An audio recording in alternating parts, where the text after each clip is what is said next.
Hi there folks, Joshua Keeling here again with our tiny homestead. Today we're sharing probably one of our most compelling stories so far. As always, thank you, the one watching this video right now.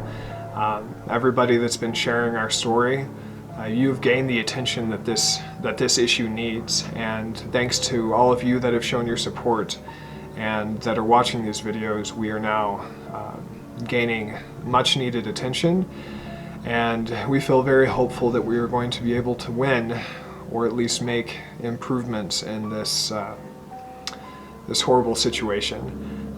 Today's story touched my heart. Specifically, I'm also a veteran. This United States veteran who fought his way out of homelessness, then purchased with his savings a small historic cottage in our county in northern Arizona, and started doing improvements within his means, what he could do to not live on the street.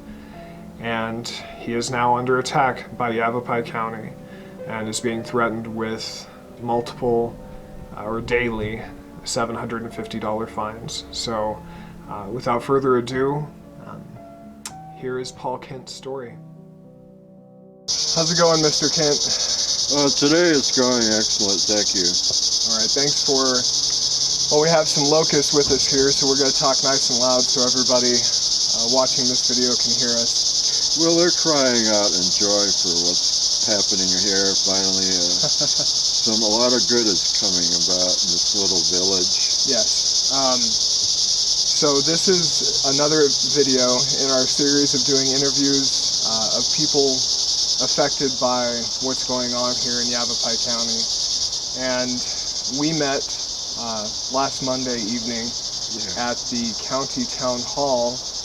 We had no prior knowledge of you or your situation. You showed up to the town hall on your own without any association or affiliation with the Arizona Rural Landowners Association, with your own story on what's happening between you and Yavapai County. And before we go into that, could you tell us a little bit about kind of the story that you told the Yavapai County Board at the meeting on your background, where you came from, and how you ended up here at this beautiful historic cottage?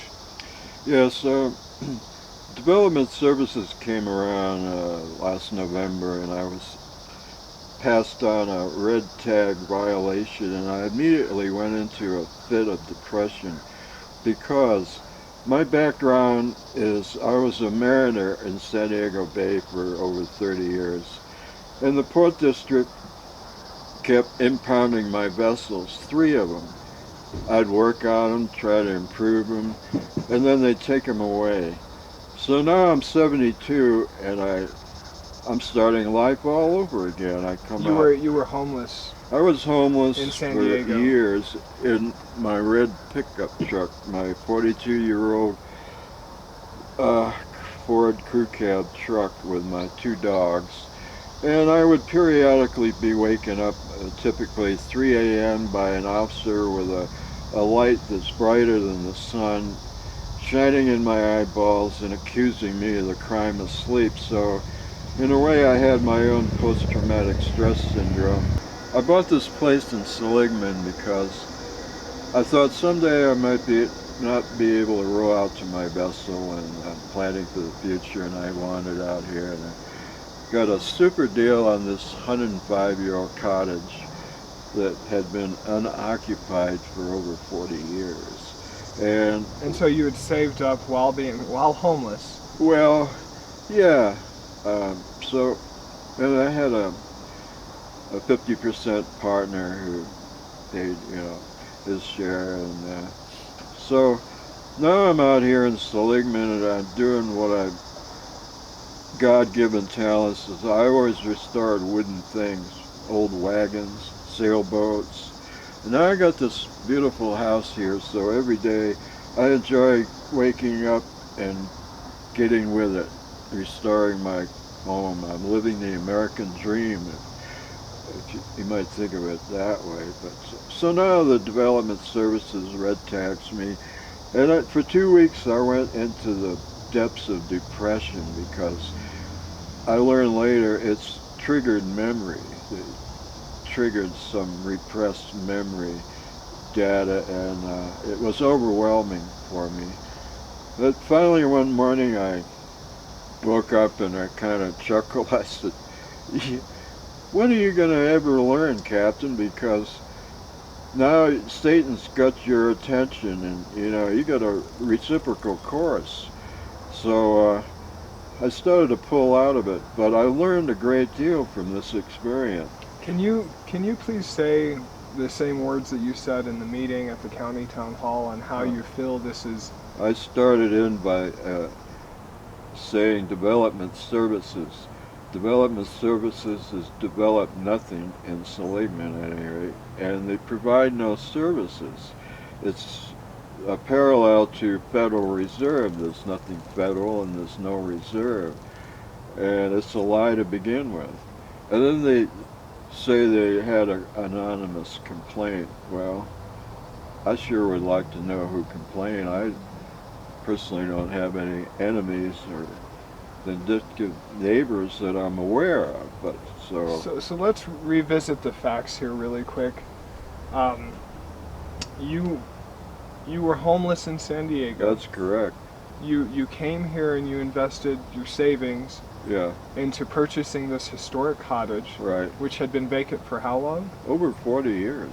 And so you're slowly, rather than being homeless and living in your pickup truck, you're slowly, at your own time, within your own means, trying to restore this beautiful historic cottage behind me right here. That's it, And what you're doing just doesn't seem to be enough for development services.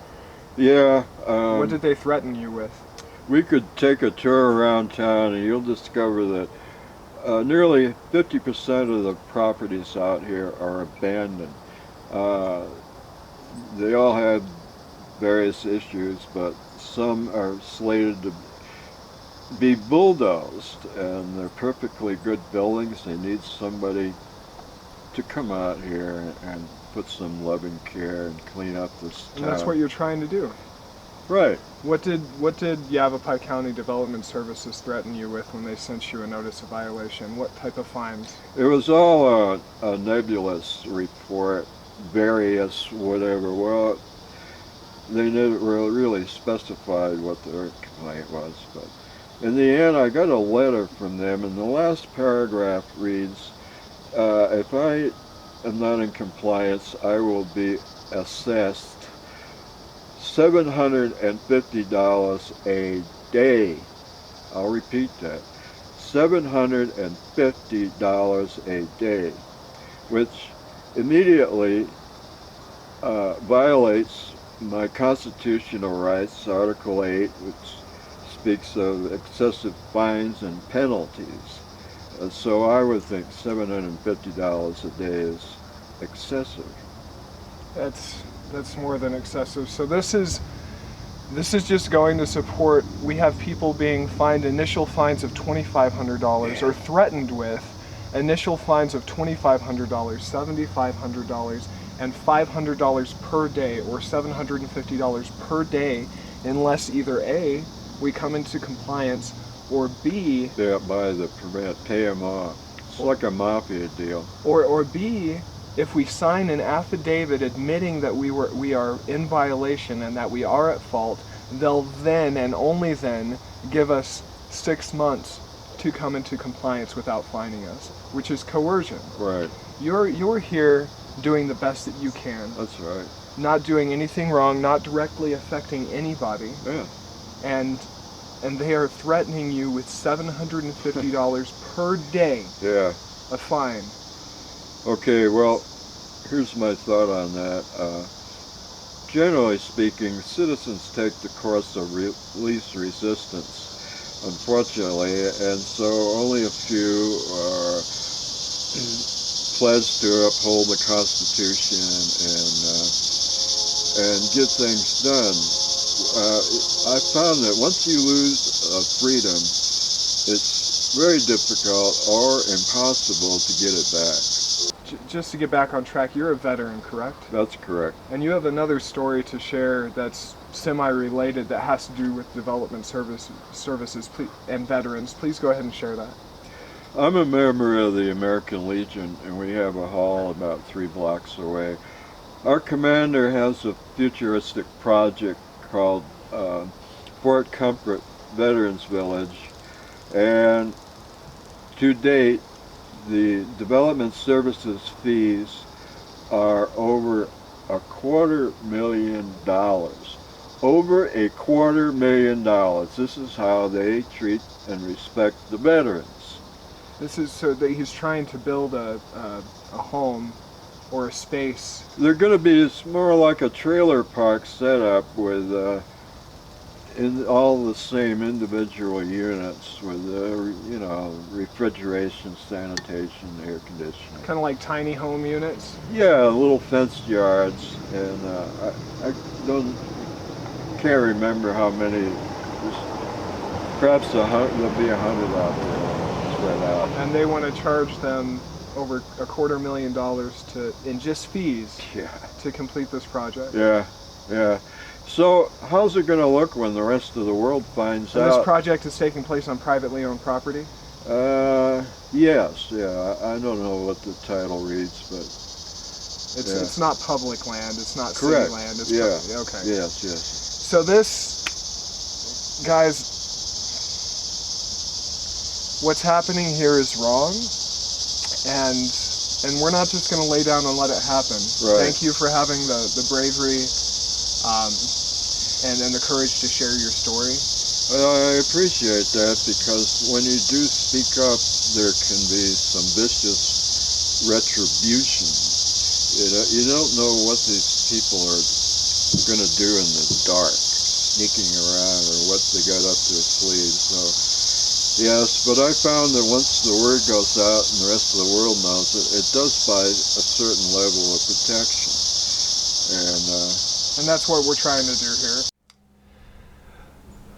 Now, after watching this, after listening to his story and what's happening to him right now, can you, an intelligent, logical human being, in any way say that this is right? I know that I can't.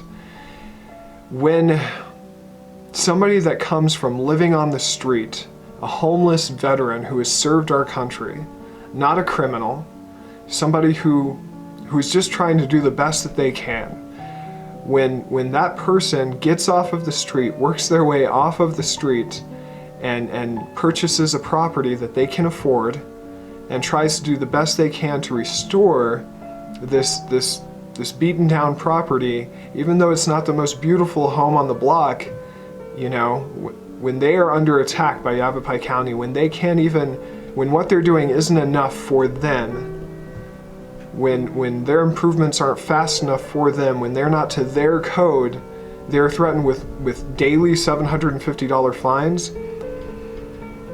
I will emphatically say that you, Yavapai County Development Services, are in the wrong.